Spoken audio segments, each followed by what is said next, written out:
Hallo und herzlich willkommen. In diesem Video werde ich die Heckachse ausbauen.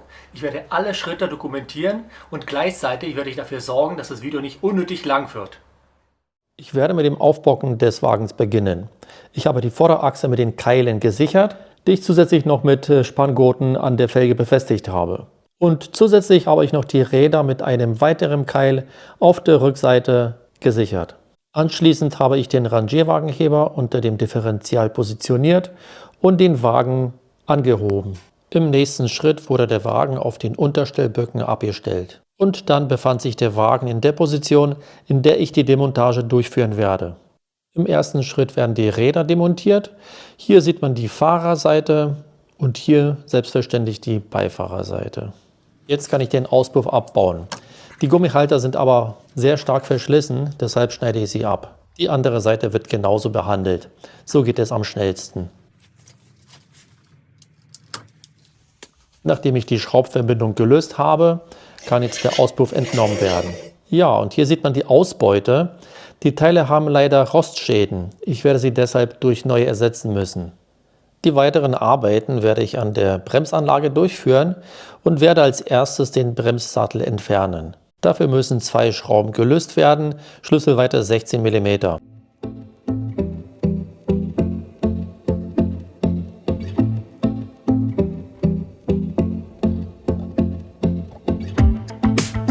Und jetzt kann die Bremsleitung gelöst werden. Der Auffangsbehälter wird die auslaufende Bremsflüssigkeit aufnehmen. An der Stelle ist die Bremsscheibe dran. Bei dem Arbeitsschritt darf die Handbremse nicht angezogen sein. Okay, jetzt löse ich die Sicherungsschraube in Bus 5 mm und entferne die Bremsscheibe. Und das gleiche wird natürlich auf der anderen Seite auch gemacht.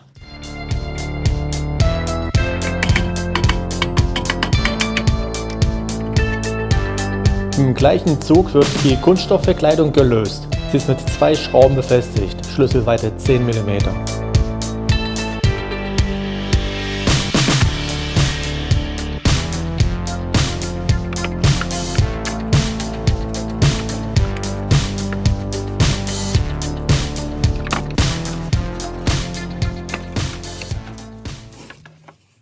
Jetzt ist die Unterbodenverkleidung dran. Und so sieht es jetzt aus. Hier hat wahrscheinlich in den letzten 30 Jahren jemand reingeschaut. Weiter geht's mit den Bremsbacken der Handbremse. Dafür müssen zuerst die beiden Federn entfernt werden. Das ist die erste und auf der anderen Seite die zweite. Hier benutze ich einen großen Schraubendreher und eine spitze Zange. Die Feder muss zusammengedrückt werden und gleichzeitig leicht verdreht.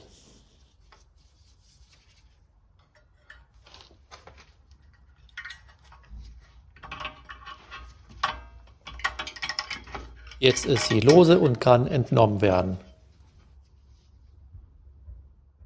Anschließend entferne ich die Bremsbacken. Sie müssen auseinandergezogen werden. Dabei beachte ich, dass der Abstandsregler zweiteilig ist.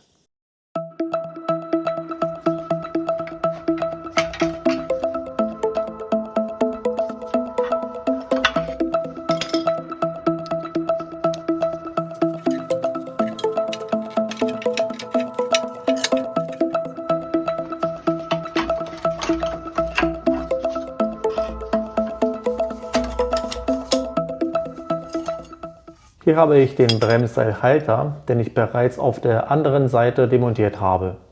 Hier ist das Seil mit einem Stift befestigt.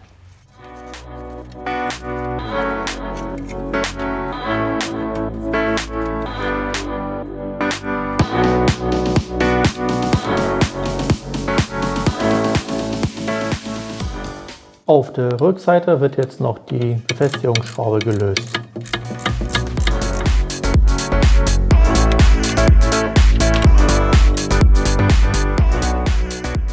Und jetzt geht es weiter am anderen Ende vom Bremsseil. An der Stelle ist das Seil in der Halterung mit einer Sicherungsklammer befestigt. Die Klammer muss einfach nur rausgezogen werden. Sollte es dabei Probleme geben, kann man die Spannung vom Seil rausnehmen, indem man die Feder entfernt und die Schraube löst. Das Seil ist an dieser Stelle befestigt. Und so sieht das Ergebnis aus. Beide Bremsseile sind lose. Und gleich im Anschluss der nächste Schritt. Jetzt wird die Ölleitung am Differential gelöst. Schlüsselweite 16 mm und 11 mm. Ich bleibe am Differential und löse jetzt auf der anderen Seite den ABS-Sensor. Imbus 5 mm.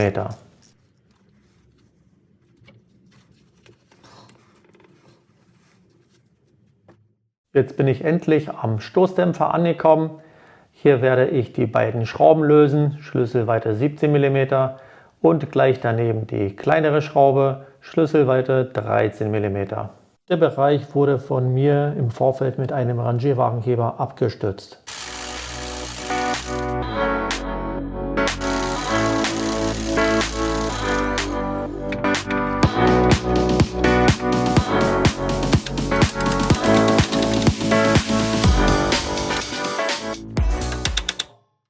Im nächsten Schritt muss diese Schraube gelöst werden. Der Rostschaden macht leider das Lösen unmöglich. Die Beifahrerseite sieht genauso aus. Ich werde deshalb beide Schrauben abflexen. Anschließend wird der Wagenheber abgesenkt und die Feder entnommen.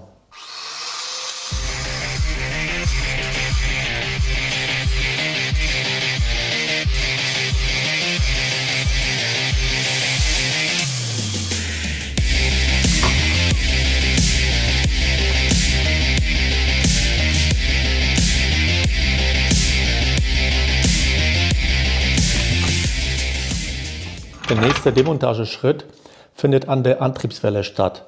Hier löse ich die Schrauben Schlüsselweite 17 und 13 mm.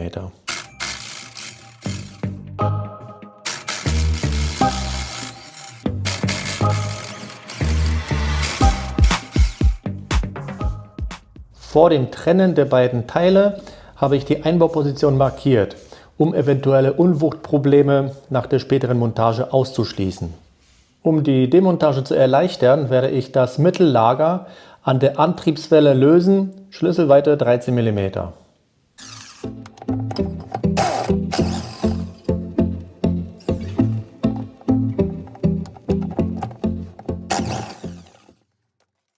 Ich habe auch schon die Hinterachse mit dem Rangierwagenheber abgestützt und zusätzlich mit 2 Spanngurten gesichert.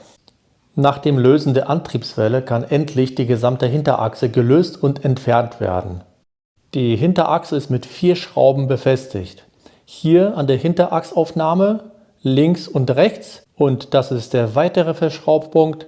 Er befindet sich ebenfalls links und rechts.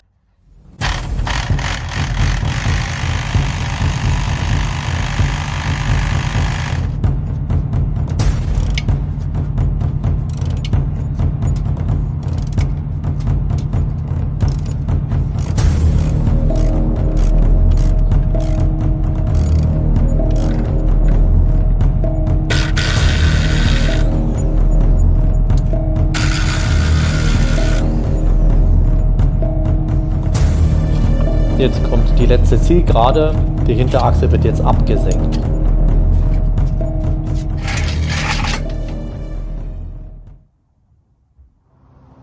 Also man muss schon sagen, dass es eine sehr aufwendige Aktion war. Ich bin sehr froh, dass ich das hinter mir habe. Ich bin aber auch froh, dass die Sache endlich erledigt ist. Die mein letztes Video gesehen haben, wissen, was gemeint ist. Hier hat das Baden geholfen. Also, in diesem Sinne bis zum nächsten Mal.